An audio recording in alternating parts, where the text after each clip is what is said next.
Another way that this landscape is challenging is the speed at which it changes.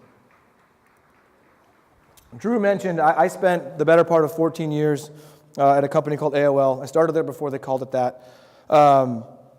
As recently as 2010, when I finally left, I was the vice president and general manager of AOL's homepage. If you typed in www.aol.com into a browser anywhere in the world, everything you saw was my problem.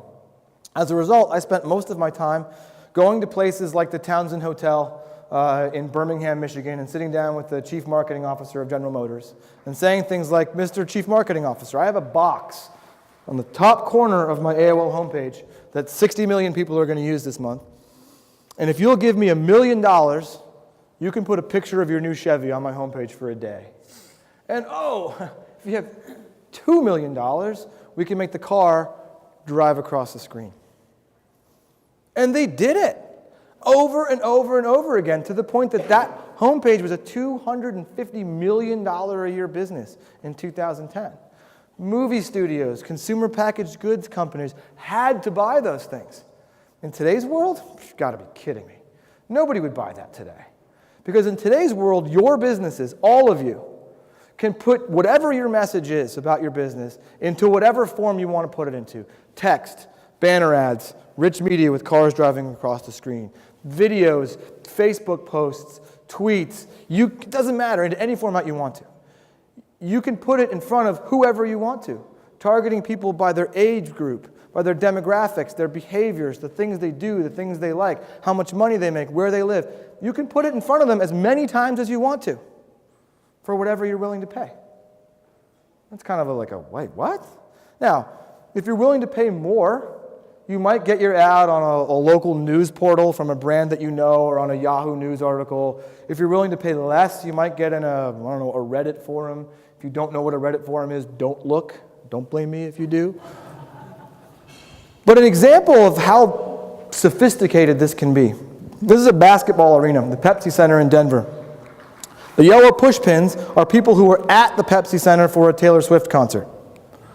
This is an advertisement that was shown only to people who were at the Taylor Swift concert at the Pepsi Center, who happened to be tweeting about the fact that they were at the Taylor Swift concert at the Pepsi Center on that day. But it doesn't have to be the Pepsi Center. It could just as easily be the University of Auburn football stadium. I'll use an example, a real one. One day back in November, it was the University of Wisconsin football stadium. On a brutally cold day, as it often is in Wisconsin, the University of Michigan was in town to play the Badgers. 90,000 people in that stadium, 10,000 of them are rooting for Michigan. There's one Michigan bar in Madison, Wisconsin. Schlotzsky's or something like that. And they decided they wanted to serve an ad to all 10,000 of those Michigan fans, inviting them to come down to Schlotzsky's after the game and bring in this ad on their phone for, I think it was a free pitcher of beer, or some free wings, or whatever it might be. You can't believe the line outside of Schlotzsky's when at about halftime of the game, every single person, or close to it, who was there rooting for Michigan started to see advertisements inviting them to come down to Schlotzsky's for a free pitcher of beer. But the question everyone always asks is, well, how do you know which people in the stadium are rooting for Michigan? Answer's pretty simple, as it often boils down to. Your phone knows. Your phone has a GPS in it. It's working even when your phone is off. It knows that you just drove down from Ann Arbor. It knows that you just took a selfie of yourself in your maize and blue hat, that you posted Go Blue on your Facebook page. It knows that the people in that stadium are Michigan fans. But it doesn't have to be about football. Imagine that this was all of the car lots within 100 miles of Columbus, Georgia. And you said, you know what? We want to start serving ads to all the people who've been on any one of these car lots in the last, week or 30 days. Maybe not all people. Maybe just 25 to 49-year-old head of household females who make less than $100,000 a year who've been on a car lot in the last 30 days. No problem.